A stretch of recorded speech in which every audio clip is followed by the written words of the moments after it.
Our next bone is the radius. The radius is one of the two bones that is found in our forearm. Actually, it is the lateral one of the two.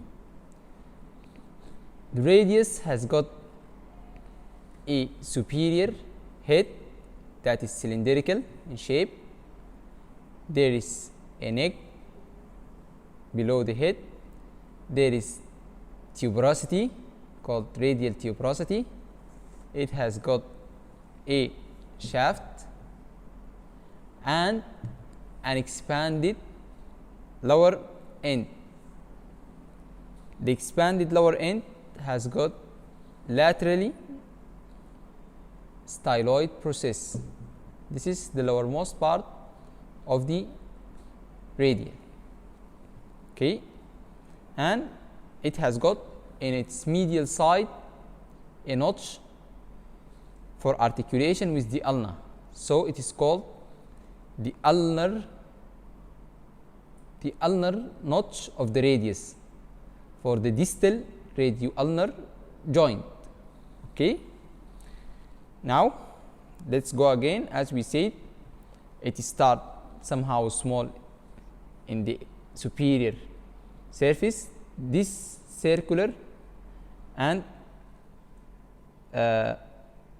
pivot for articulation with the capitulum of the humerus. This is the head of the radius. The head of the radius, as we said, articulate in the elbow joint with the humerus at the capitulum, followed by the neck of the humerus, and anteriorly we find the radial tuberosity. The radial tuberosity provide an attachment for the biceps tendon, for the tendon of the biceps. Immediately from the radial tuberosity, there are two oblique lines, anterior oblique line and posterior oblique line. Here, this is the tuberosity, and those are the two lines. This area provide an attachment for supinator, and further downward and laterally, this area provide an attachment for pronator teres muscle.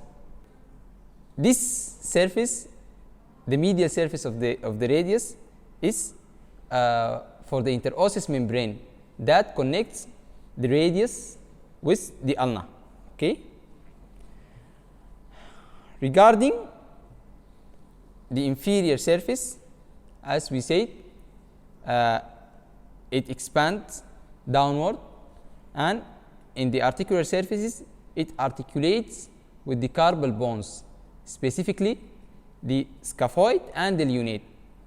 As we said, this process is called the styloid process of the radius.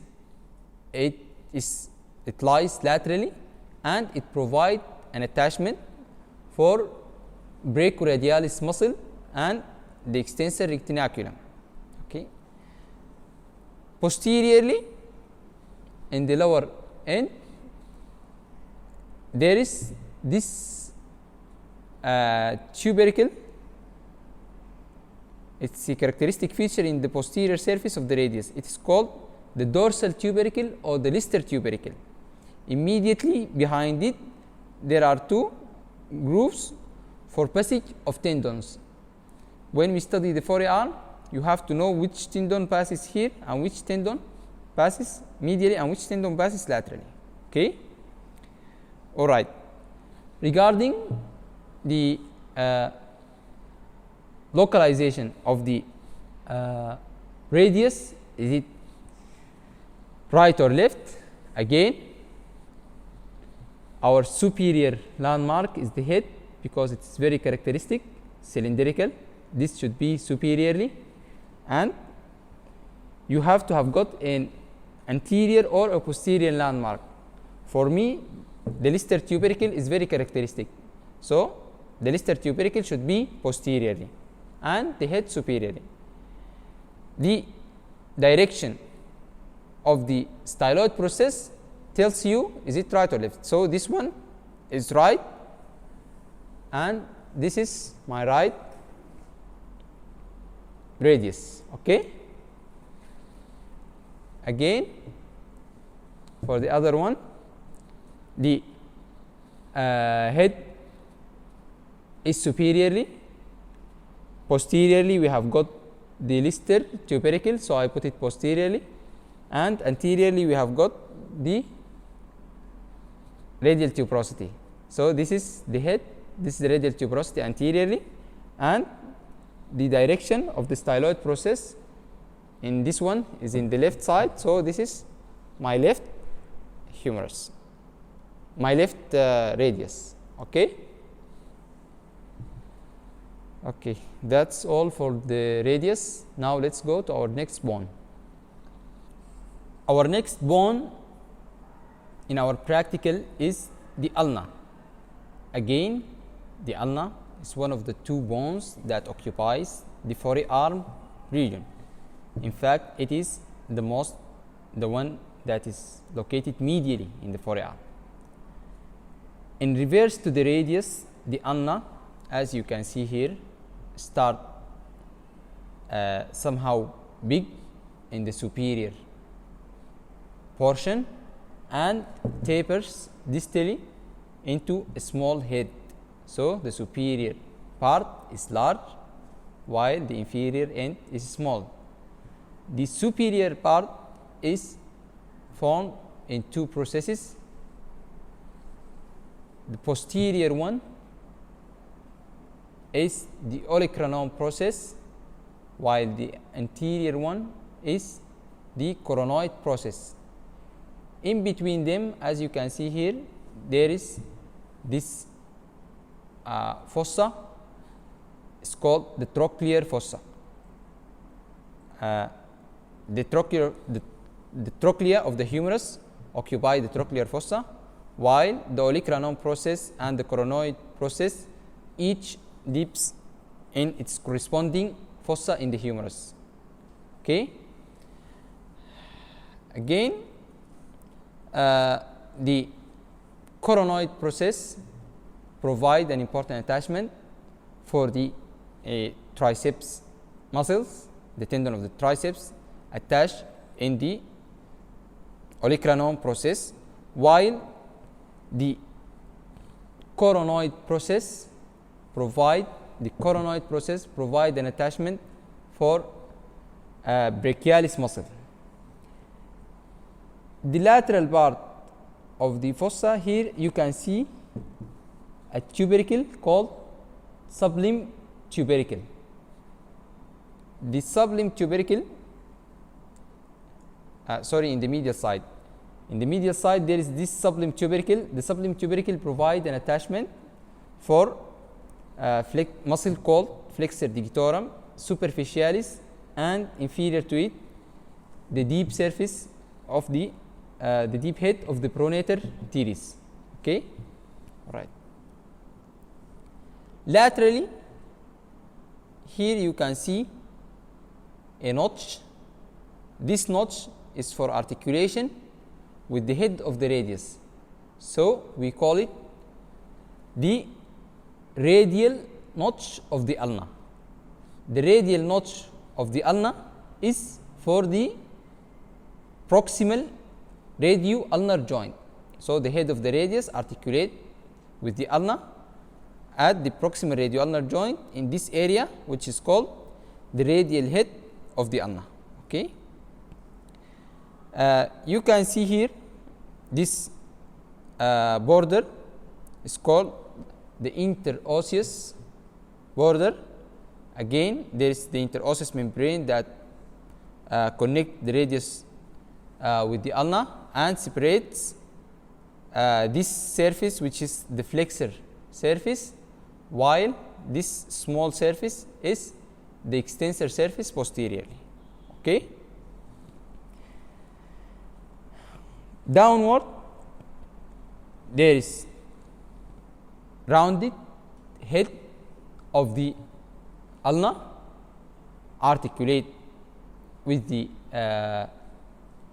radius in the distal radioulnar joint, and there is an ulnar styloid process that is form the medial and project medially. Okay, this is the styloid process of the ulna, and this is the ulnar head. Okay.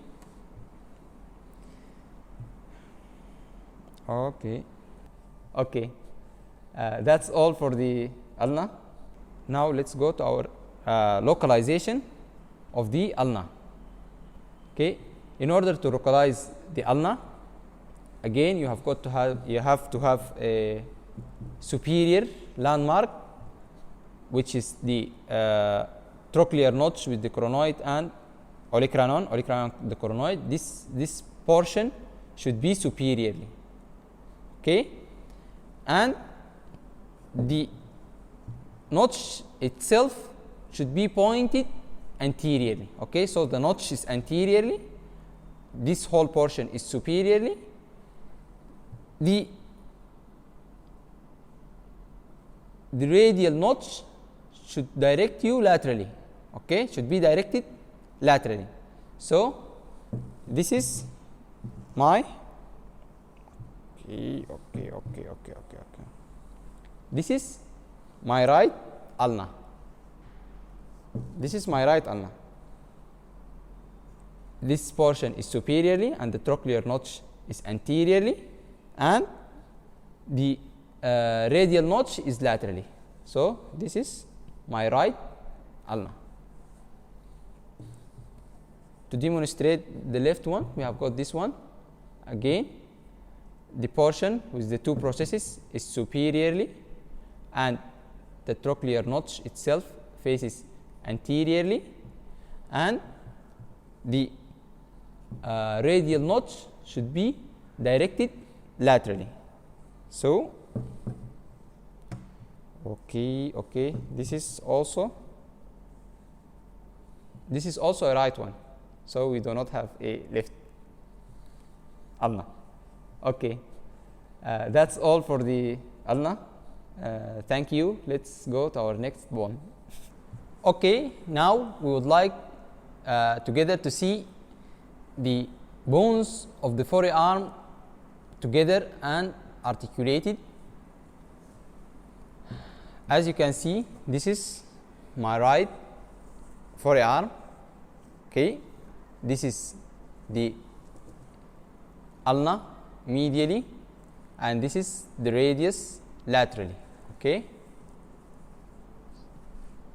and we have got here the proximal radioulnar joint, the joint between the radius head and the radial notch of the ulna, and there is distal radioulnar joint between the ulnar head and the ulnar notch of the radius.